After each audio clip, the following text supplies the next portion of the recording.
Tamam. Diğer hepsi kovayı da getir.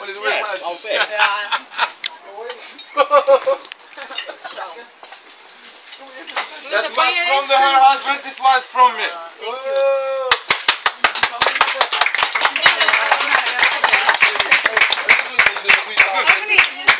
Enjoy your New Year's. I hope you will be happy forever with a handsome, sexy man.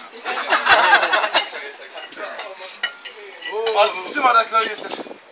We try to... Bir tane de şarap açalım şimdi.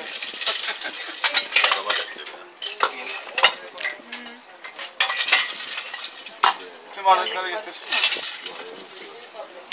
Hey, onun şeyine yapmıştım zaten. Ja, toch? Dat is toch leuk? Ja.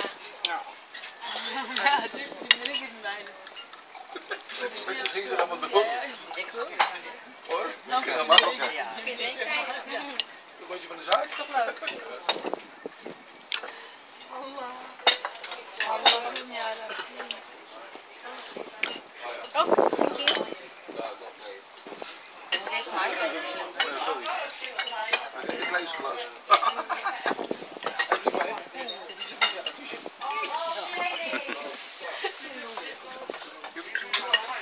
Thank you. You have to give her a special kiss night time. We won't tell you, hè?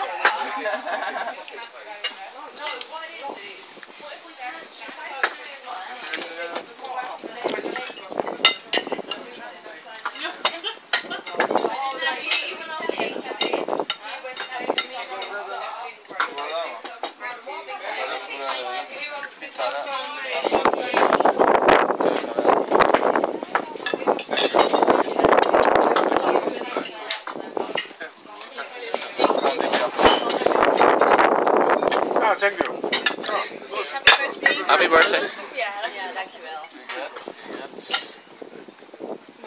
Kiss hebben? Ja. Give some now. Together? Yeah?